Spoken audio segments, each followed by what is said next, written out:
বাংলাদেশে প্রযুক্তি নির্ভর উদ্যোগের সংখ্যা বাড়ছে।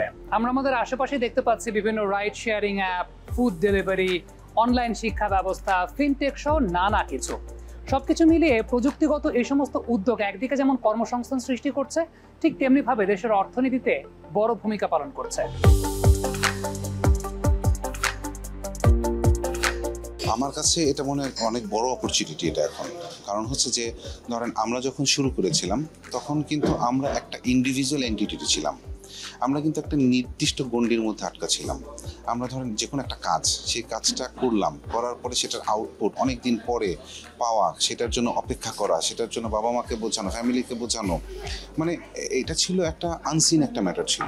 কিন্তু বর্তমানে আপনি দেখেন মানে আমাদের লেটেস্ট টেকনোলজির কারণে একটা ইয়াং জেনারেশনের একটা পার্সন, একটা প্রতিষ্ঠান, সে নিজে ক্যামেরা চালাচ্ছে, নিজে ভিডিও এডিটিং করছে, নিজে ভয়েস দিচ্ছে, নিজে সব কিছু করে নিজে আপলোড করছে, নিজে সেটার ভিউ পর্যবেক্ষণ করছে এবং সবচেয়ে বড় কথা সেখান থেকে সে আর্ন করছে। এটা কিন্তু সুযোগ আমাদের জন্য ছিল না। তো আমার কাছে মনে হয় যে বর্তমানে যে সিচুয়েশন এবং যে আপনার অল্টারনেট মিডিয়া যেটা বলছেন সেটার কিন্তু খুব বড় অপরচুনিটি যদি এটাকে প্রপারলি ইউজ করা যায়।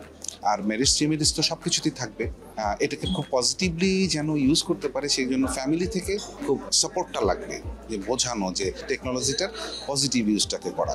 তো আমার মনে হয় যে এটা আসলে আমাদের জন্য আরও অনেক বড় অপরচুনিটি তৈরি হতে পারে যদি আমরা এটাকে পজিটিভলি ইউজ করার মন মানসিকতা থাকে এবং ফ্যামিলি থেকে আমরা যদি সাপোর্ট দিই। ব্যাপারটা হচ্ছে আমাদের দেশটা খুব বেশি বড় না, আমাদের অপরচুনিটিস কিন্তু অনেক বেশি নেই, কিন্তু যেহেতু দেশ উন্নয়নশীল তো অনেক ধরনের অপরচুনিটিস তৈরি হচ্ছে। তো আমি বলবো যে যদি অল্টারনেট মিডিয়া নিয়ে কেউ শুধু থাকতে চায় সেজন্য সাথে সাথে তারই একটা অল্টারনেট একটা ক্যারিয়ারের ব্যবস্থা করে রাখে, যেন মানে যে কোনো সময় মানে দুটা যেন একটু ব্যালেন্স করে চলতে পারে যদি তার খুব বেশি আগ্রহ থাকে।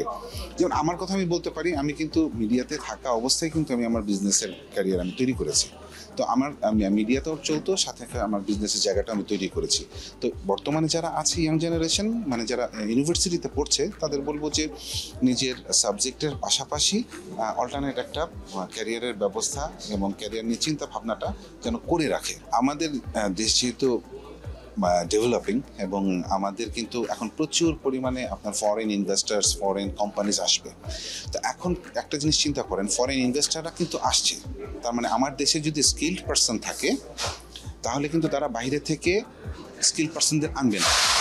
তার মানে কি, আমি যদি টেকনিক্যালি সাউন্ড হই, আমার যদি টেক স্কিল থাকে এবং আমার যদি কমিউনিকেশনের ব্যাপারটা থাকে, আমি যদি ধরেন ইংলিশ কিংবা অন্য কোনো ল্যাঙ্গুয়েজে আমি পারদর্শী হতে পারি, যেমন আপনি জানেন যে জাপান অনেক বড় একটা ইপিজেড করেছে, তারপরে কি বলে আরও অন্যান্য দেশ যারা আসছে বাংলাদেশে, তার মানে কি এই মানুষগুলোর সাথে কমিউনিকেট করা। রাশিয়ান একটা বড় কিন্তু কমিউনিটি আছে আপনি জানেন রূপপুরের আশেপাশে, তো ওখানকার মানুষজন কিন্তু রাশিয়ান ল্যাঙ্গুয়েজটা জানছে। তো কথা হচ্ছে যে আমার টেক স্কিলের সাথে যদি আমি আরেকটা স্কিল মানে একটা ল্যাঙ্গুয়েজ স্কিল অ্যাড করতে পারি, আই থিঙ্ক এটা একটা ব্লুমিং ম্যাটার হবে।